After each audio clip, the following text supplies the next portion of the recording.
ಬೆಂಗಳೂರಿನಲ್ಲಿ ಹೆಚ್ಚುವರಿ ಡಿಸಿಎಂಗೆ ಸಚಿವರು ಹಾಗೂ ಶಾಸಕರು ಪಟ್ಟು ಹಿಡಿದಿದ್ದಾರೆ. ಹೀಗಾಗಿ ಕೈ ನಾಯಕರಿಗೆ ಖಡಕ್ ಆಗಿ ವಾರ್ನಿಂಗ್ ಕೊಟ್ಟಿದ್ದಾರೆ ಡಿಕೆ ಶಿವಕುಮಾರ್. ಬದಲಾವಣೆ ಅಂದವರಿಗೆ ಬಾಯಿಗೆ ಬೀಗ ಹಾಕಿಕೊಳ್ಳುವಂತೆ ವಾರ್ನ್ ಮಾಡಿದ್ದಾರೆ.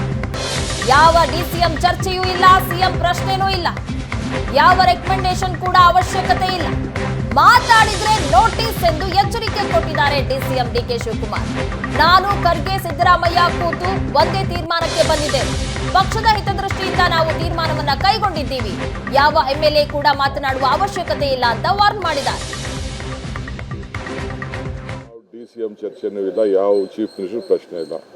ಸ್ವಾಮಿಗಳು ಅಭಿಮಾನದ ಮೇಲೆ ನನ್ನ ಬಗ್ಗೆ ಮಾತಾಡಿರ್ಬೋದು ಅಷ್ಟೇ. ದಯವಿಟ್ಟು ನಾನು ರಿಕ್ವೆಸ್ಟ್ ಮಾಡ್ತೀನಿ, ಯಾವ ರೆಕಮೆಂಡೇಶನ್ನು ನನಗೆ ಅವಶ್ಯಕತೆ ಇಲ್ಲ. ನಾವು ಮಾಡಿರೋ ಕೆಲಸಕ್ಕೆ ನಮ್ಮ ಪಾರ್ಟಿ ಹೈಕಮಾಂಡು ತೀರ್ಮಾನ ಮಾಡ್ತದೆ. ನಾನು ಖರ್ಗೆ ಸಾಹೇಬರು, ಚೀಫ್ ಮಿನಿಸ್ಟ್ರು ಸಿದ್ದರಾಮಯ್ಯ ಸಾಹೇಬರು, ನಾನು ಎಲ್ಲ ಕೂತ್ಕೊಂಡು ನಾವೇನೋ ನಮ್ಮದೇನೋ ನಾವು ಪಕ್ಷದ ಹಿತದೃಷ್ಟಿಯಿಂದ ನಾವು ಯಾವ ರೀತಿ ಕೆಲಸ ಮಾಡಬೇಕು ಅಂತ ಒಂದು ತೀರ್ಮಾನಕ್ಕೆ ಬಂದಿದ್ದೇವೆ ಹೈಕಮಾಂಡಲ್ಲಿ. ಸೊ ಯಾರು ಯಾವ ಎಮ್.ಎಲ್.ಎನೂ ಮಾತಾಡೋದು ಅವಶ್ಯಕತೆ ಇಲ್ಲ, ಯಾವ ಮಂತ್ರಿನೂ ಮಾಡೋದು ಅವಶ್ಯಕತೆ, ಯಾವ ಸ್ವಾಮಿಗಳ ಅವಶ್ಯಕತೆ ಇಲ್ಲ. ಅವ್ರ ಆಶೀರ್ವಾದ ಇದ್ದರೆ ದಯವಿಟ್ಟು ಒಳಗಡೆಯಿಂದನೇ ಅವ್ರು ಅರಸಲಿ ಸಾಕು. ಅಷ್ಟು ಬಿಟ್ಟರೆ ದಯವಿಟ್ಟು ಇಲ್ಲಿಗೆ ಮುಗಿಬೇಕು.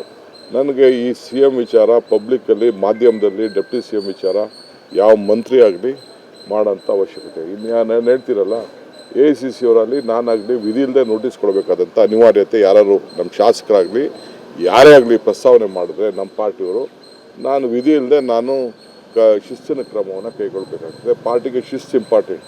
ಶಿಸ್ತಿಲ್ಲ